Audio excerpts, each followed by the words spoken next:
everybody, it's Eric Pappenfuss. It's Friday, so it must be a buy day, and today we're going to examine the world of late 19th century France through the lens of a stereoscope, because we're going to talk about a new type of stereo view invented in the 1860s called the French tissue hold-to-light stereo view, and a whole scene of stereo views that were made of the devil and his skeleton army. Sound exciting, Amanda? I guess. All right. Well, the stereo views I'm talking about were called Diableries, and there's a wonderful catalog that came out fairly recently that is sort of the raisonné describing all of these three-dimensional stereo views and why they were important.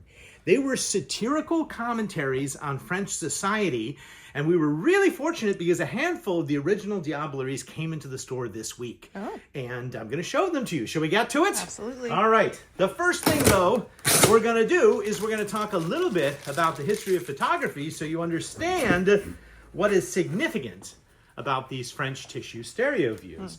And the first thing you need to know, Amanda, is that original photographs in the 19th century were for the most part printed on something called albumen paper. And albumen paper was a very thin, 100% cotton paper that was dipped in an emulsion of egg whites, hence the term albumen. And then it was used, pressed up against the negative, and it literally printed, and it was extremely thin and extremely brittle. And that's why all those old 19th century photographs that you see are always usually mounted on a piece of cardboard. This is just an example of a photograph of a house in Harrisburg. By the way, if you're watching at home and know what address that is, let me know. It looks like it's on 2nd Street or something along those lines, doesn't it? Yeah. But do you see how the very thin paper has been glued to a cardboard backing? Mm-hmm. And that's pretty common. As you moved into the 20th century, you'd get more like photographic paper. Here's definitely 2nd Street. You can see the trolleys, and the paper's thicker, and it could hold its own. The main type of photographs that used albumen paper in the mid-19th century were called either stereo views or carte de visites. These are two more Harrisburg ones from our collection. Do you know who that gentleman is? I don't.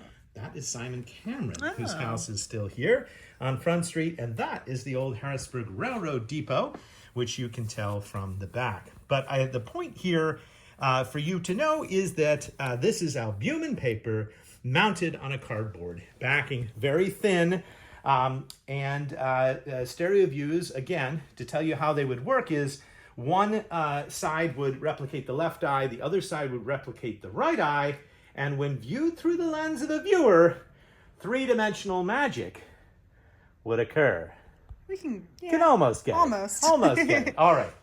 Now, your other choice in the 19th century was to print not on albumen paper, but on metal or on glass. And you can imagine the problems with metal and glass. But we do have examples of things called tintypes, which are actual metal photographs. And this sort of solved the question of how do you carry it when you're out prospecting or going west or things like that. But a little different, not as good definition as you see on the fine albumen photographs. Sure. All right. In the 19th century, though, Amanda, the French determined what you could do with albumen paper is you could mount it and literally sandwich the albumen paper between two pieces of cardboard. So a front piece of cardboard and a back piece of cardboard with the thin albumen paper protected inside. Mm-hmm.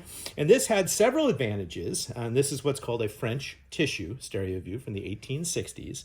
One advantage was you could hold it up to the light in order to see it, which is a lot easier because this Harrisburg stereo view, for example, doesn't have any backing on it. So you need good light in your parlor to be able to see this. This you could take outside, hold up to the light. The other thing that you could do, Amanda, is you could paint the back of it in color, and you could create the world's first colorized photographs. Now, you could paint the front of this, but it wouldn't look very elegant, and it would sort of disrupt the scene. But you could paint the back, and then you could hide the painting on the back with another layer of tissue, and voila, you would get a mystery stereo view. All right, come closer. Okay. I'm going to show you how this works. So look at the view straight on. These are some French gentlemen. Mm-hmm. They're out on the banks of the Seine for a little bit of a walk. Now we are going to bring it over the light, and you see that it has become colorized. Wow. So this was revolutionary and really, really cool for people to see in the 1860s, because again, it turned into really something amazing. Let me show you another example. Okay, so here's some boaters. This reminds me a little bit of Sunday in the Park with George. They're about to go out to this island. They're going to relax. You wouldn't know that it's colorized, would you, Amanda? No, but Wow. look what happens when you get the blue shirts and you get some highlights on the boat. That is pretty neat. Now, occasionally, the French would create something called surprise views. Ooh. And that is, you could basically paint anything in the background of these Stereoviews. I'm worried about this. And you would never know, right? So, well, sometimes you might paint a picture of a building, and then all of a sudden the building would be on fire and people would be leaping from the building. But this is a boat. What do you suppose is going to be the surprise that's going to come out of this one? I'm hoping it's the Kraken. Okay, that would be good. I don't think they were that creative enough, but let's see. Look! It's a sailboat, and it's smoke coming up from the stacks. Isn't that cool? That is cool. So when you look at it, not in the light, you don't see either of those. But when you look at it in the light, you see it. The other thing you could do with these tissue views is, look here, Amanda, you could take a little pin, and you could put pinpricks through them in the back, and then those pinpricks would highlight certain aspects. Oh, I see. Do you see? Do you see the candelabra at the top? Yep. Are you ready to be amazed? Yes. Boom! Look at that.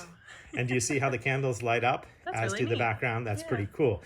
And if you wanted to go all out, you could go to like a botanical garden and you could just go crazy with all the Christmas lights and whatever. Very festive. But I promised you Diableries, so let's get to those in just a second. One thing that you should know is that Napoleon III, who ruled France, was deposed in the Franco-Prussian War in about 1870, and there was a siege of Paris that destroyed most of the city. A lot of the photographers that created these tableaus of the devil hated Napoleon because they were sort of avant-garde, and Napoleon would raid their studios, steal their slightly risque photographs, even their models. And they were very pleased when he was deposed. And they also documented the destruction of the Franco-Prussian War in a very interesting way. Here is a picture of Napoleon's palace, but after it had been destroyed in the Franco-Prussian War. So this is really a ruin, and that's a commentary on French society. But I promised you Diableries. Let's get to it. We've got a nice little section. I'm going to show you one that is called Fortune. And to make it easier to view, I'm going to show you the stereo view here, but we're going to bring it up in this beautiful catalog so that you can really look at it up close and personal. And here is that same stereo view here called Fortune. Now, what's interesting about Fortune is that here is Fortune on top of a wheel, and you see that the wheel is spinning sort of out of control, and you could have good fortune or you could have poor fortune. And in this case, it was a commentary on how life was, well, you know, rather random, who got what. Here is a stereo view that we also have called The Love Market, Amanda. And in The Love Market, you have the devil selling angels, selling cherubs. And there's a little cherub inside a cage. Rather weird, isn't it? Yes. But the person who designed this is making a commentary on commerce and the French market. And then we're going to just jump ahead to my absolute favorite one, which is called The Review of the Infernal Guard. Oh. And yes, we have it here. And this is one in which is absolutely 100% based on Napoleon III. Huh. This is based on a picture of Napoleon III, who has become the devil, reviewing his guard, which have now all become skeletons. I like particularly the skeleton that's selling coffee. That is a cocoa salesman there, and his little helper down here selling coffee. Now, what do you suppose they highlighted with little pinpricks in this stereo view? Ooh. Amanda, are you ready for this? Oh, I hope it's their eyes. It is. Isn't that cool? Oh my gosh. I know, they have all red eyes, and of course the devil has come out. So you have basically a social commentary on French society.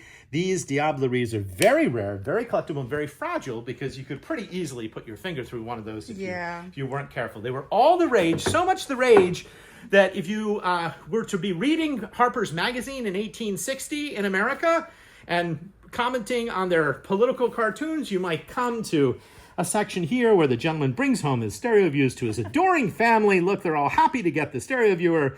And then after the maid's cleaning up, picks it up, looks inside, and what does she see? A Diablerie. Yes, yes.